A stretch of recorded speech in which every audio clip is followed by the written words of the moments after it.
Fire away.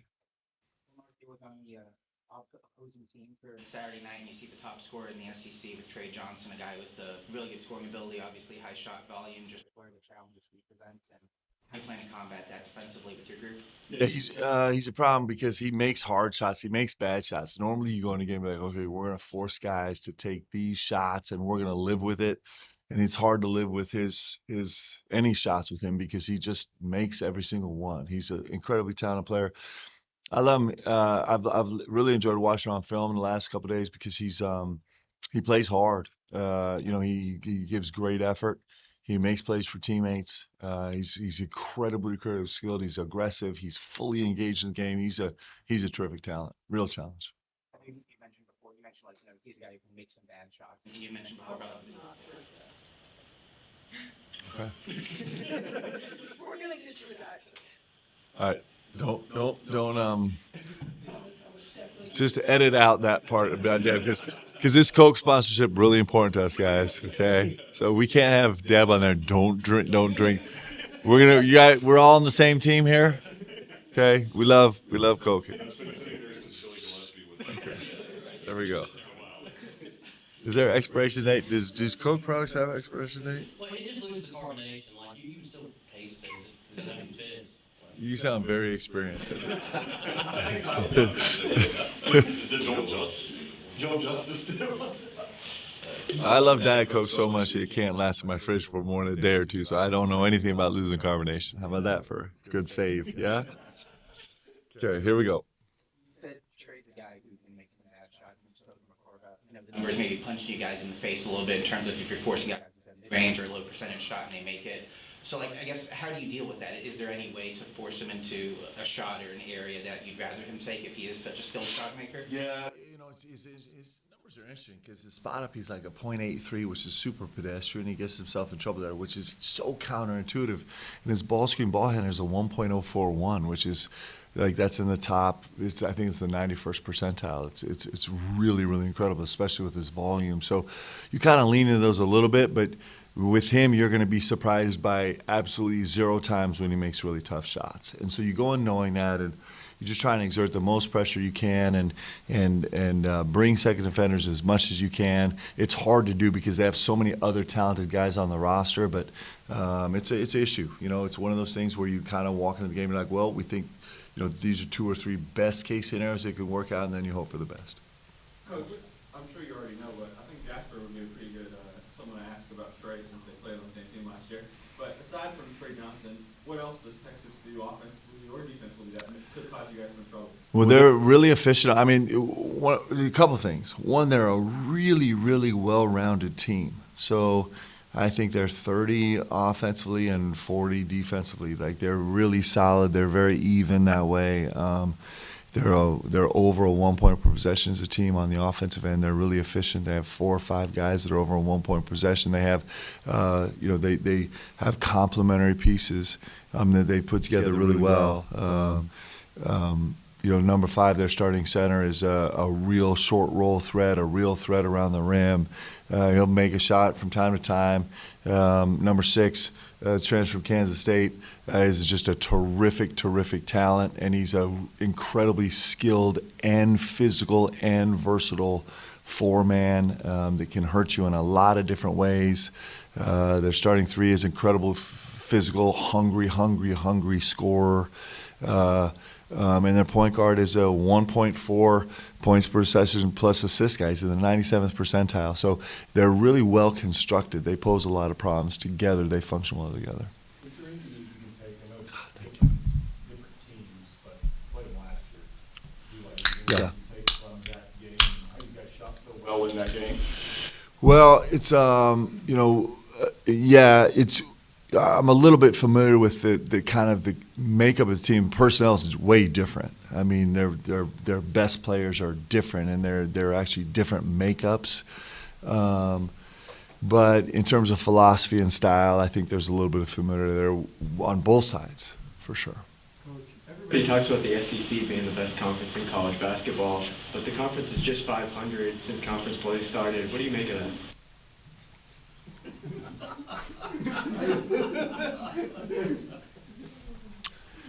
I think it's been a really disappointing start to conference play. I feel like we should, I feel like we're not living up to the expectations, just being at 500 as a conference. And I just, I'm kind of looking around at the other programs in the league and be like, guys, we got to pick this up. This is embarrassing. And so we'll find a way. I believe in this league. I think we definitely have an upside, and we're going to work really hard to get there. Mark, with the injuries you've had, your medical background, does that give you a different perspective than maybe other coaches? And because you maybe know a little bit about it from your background?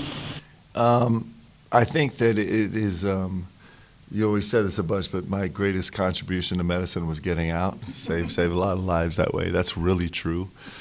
And so I try and stay out of that side of it as much as I can. But I do understand some, terminology vaguely, and have a little bit of background in it. But I'm definitely not the person you go to for a second opinion. Mark, is there anything you can tell us on Lamont's status and maybe how he felt maybe the next day coming out of that game, and if he could possibly play Saturday? Yeah, it was not great, and so we're still kind of going day by day. We're trying some different treatments, and we're going to piece it together. And then with Jackson, is that I know you said maybe be a little while. Is he anything new with him? Yeah, we actually did a third opinion for him yesterday. He's meeting with the best people in the world, as well as Lamont also is. And there's just, we're kind of in the taking in information, trying to figure out course of action, decisions to be made. And so they're both pretty complicated situations, timing-wise and recovery-wise. And there's also a little bit of a guessing part. In terms of just the best medical treatment at the best time. They're both pretty serious injuries, and the guys are desperate to play, and they're desperate to get healthy, and they're short-term and long-term, and kind of balancing all those out with the calendar, not just for the season, but for the summer and for next year, is just all trying to fit all those pieces together, and then kind of see day by day what kind of returns they're getting from new medical treatments. It's that's kind of where we are right now. I know that's super vague, but that's I think we could potentially find some clarity on both those guys in the next couple of weeks. We'll see. I know it's always difficult as a coach to see any player go through an injury, but is it even more so when they are fifth-year guys and going into their last year of college basketball and only have a month or two left? Yeah, I think it's devastating. Actually, I'm so sad for them. Right, I'm sad for me. I'm sad for our team, but I'm sad for the guys. It's just,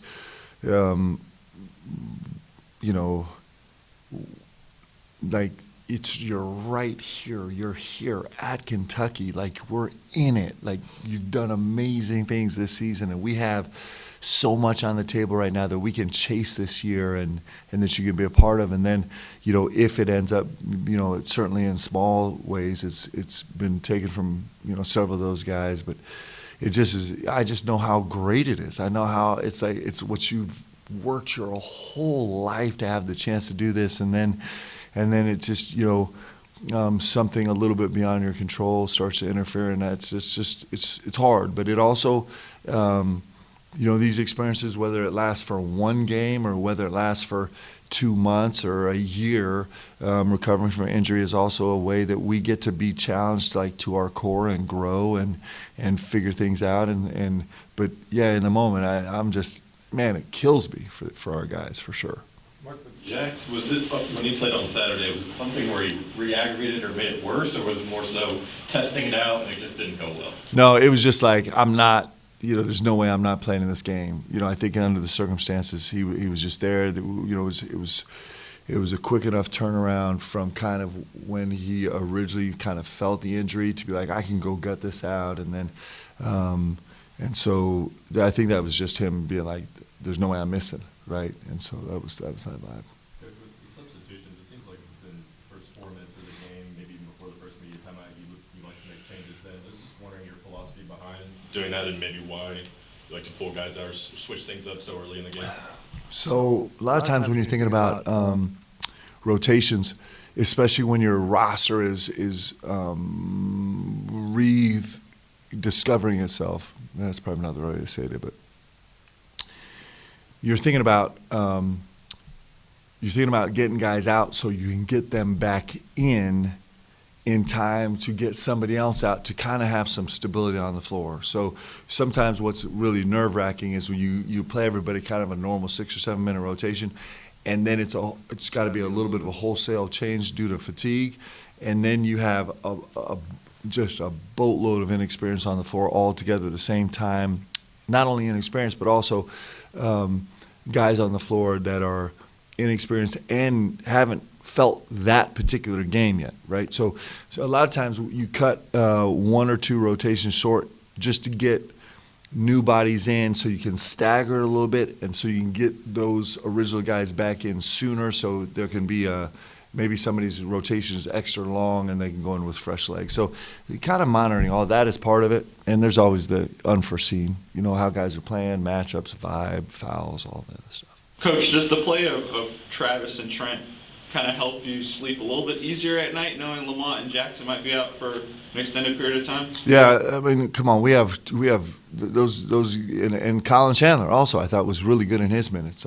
Those 3 guys, it's just time for them to step up and be great, and we're relying heavily on them, and that's what they want, and it's what we want, and it's awesome. So I have a lot of confidence in those guys, and it's just time for us to be better. I thought all 3 of them were spectacular on Saturday, and we expect her on Tuesday, or what day is it? Someday, and we expect them to be great this weekend also. I'm sorry. Talk about back to what you said about the challenges with injuries. I heard a football coach say one time, when you have an important player hurt, it doesn't take the coaches off the hook. It puts them on the hook because they got to figure things out, how to do that. Is that what you mean by challenges as far as the coaching staff is concerned? Yeah. What are those challenges like? Well, it's there's so many variables as you consider you get to know your team. Like, you get to understand your team, and then you get to know your team in different environments, against different styles of play, against different opponents, against different matchups, against different, all those things. And so the most unsettling thing for a coach, I think, when you're having roster turnover is you kind of have to reinvent, and you're not even sure exactly which parts you have to reinvent. You're making your best guess, but you don't have any data points in terms of kind of, sometimes you get surprised by, like, man, of all the things I thought I was going to have to reinvent, I didn't think it was going to be this little space, right? And so that's the beauty of a season, is over the course of a season, you're just gathering more information about your guys, about how they function together, about how they are in different environments, at home, on the road, and neutral, against a team that's heavy pressure, against a team with a ton of size, against a team that's super skilled or shoots it well. And so you're taking in all this information, and then it just adds to the variables, right, which is fun. Also, it's getting new guys in new situations. So one of the things that's really challenged us is even though it's maybe been only one position, the loss of one position has made everybody play a different position than what you originally had, kind of where you're first doing data collection. And it makes it fun, and you have a chance and a necessity to be super creative, and also discovering the guys that have growing responsibilities, kind of helping them through the process of the new responsibilities that they're going to carry. And we spent a lot of time today whittling down our playbook, reevaluating, for example, how we can enter offense different ways where we're not demanding too much new information. We're not, our guys are not having to think too much on the court, because that's never great for the way we play, but also where they can be successful in a really limited kind of game plan, play call sheet. And all that's it's part of the game. It's not an anomaly. It's part of what you go through every single season. And it's intellectually challenging and stimulating, and it's emotionally taxing and fantastic. Right? It's great. It's good stuff. With Ansley, who Who first told you about him, I guess, when he was in the portal? Maybe you should keep an eye or look at this guy. And then what were some of like the maybe data points or film room bits that you saw where you're like, okay, this can translate to this level? Yeah, I'm trying to remember the first time it was here. I didn't know Ansley at all before I was here at Kentucky, and I believe it might have been Matt Santoro. You know, we have a bunch of different prongs of our kind of portal attack, and one of them is kind of the money ball space of how we run with guys in the portal. So, of course, there's all the guys we know that are super public-facing, high-ranked portal guys. And so there's a bunch of different areas in that space where we kind of attack the portal. But the money ball part of it is really interesting too, where we kind of start, you have your Excel spreadsheet with all of the columns of data, and we start to say, okay, let's forget the algorithm that puts all that data together and then ranks players, and let's just only go to like these 3 data points and throw out all the other data and see like who raises to the top of the list if we do that. I remember, I think it was Matt. It might have been Cody. It might have been, but I think was one of those guys. I think was like, because we're asking all the time, okay, who's our money ball guys? Like, who are money ball guys? And then you sit down and you kind of jump on the film and kind of see and start to evaluate just box scores and everything else. And his name came up pretty prominently on a list of guys like, what do you think? Is there any way? And then we started to watch film, and I can remember watching early clips on him and feeling like, oh, he had a real sense. He had like a creative vibe. He was a good scorer, and he had a creative vibe as a cutter. He had a real sense about kind of finding open space, and clearly we're attracted to his ability to shoot the ball. And then you hear that, he beat Purdue in the first round, and so there's that little component, like, man, he's played in big games and all that stuff kind of coming together. But I think I don't know if that's exactly factually correct, but to my memory, that's pretty close to how it went. Marcus, just getting Lamont back, what's kind of been the key to the turnaround on defense, and how do you guys kind of carry that intensity on the road where the crowd won't be behind you like they've been here the last couple of games? Yeah, it's so I might have these numbers a little bit off, but 4 games ago we had we get a rank of the effectiveness of our game plan compared to everybody else that's played them this season. And 4 games ago, I think it was either 17-20 or 20-23, 4 and 3 games ago. And then with Lamont back, we've been the second best and the third best game plan against South Carolina all season long. We had the second best defensive game execution, and against Tennessee, we had the third best execution. We joked about as a staff last night that was probably like 99% our genius as a staff and 1% Lamont's presence. I'm hoping that that's the case, although I don't think that's actually true. He has a huge impact on the game. He's a really massive part of this, so he's a big part of it. But the part that we're hanging our hat on right now is that our focus is a little bit better, that we have guys stepping up around him, like we've talked so much about Kobe Bryant the last couple of weeks, and he's made a massive, massive jump defensively. Our bigs have had much, much better presence defensively. Our on-ball, not pressure because it's not overkill, but presence, our on-ball presence, having a little bit of a disruptive nature. We're hoping that's been a lot of it, because that's the stuff we actually get to carry into the game Saturday, where we might not be able to carry Lamont in. So it's all of the above, and we'll kind of see. We're gonna find out. Mark, what was the impetus of Kobe's, I guess, defensive emergence there? Because I know he talked before the season about coming in, showing more as a defender, and showing more offensive versatility. It seems like he's also getting in the paint a lot. Yeah. For both of those, it seems like they kind of clicked around the same time. Yeah, and he's made big steps all season long. He really has made big steps. Sometimes though, sometimes the moment is what spurs us on to become something we've wanted to become.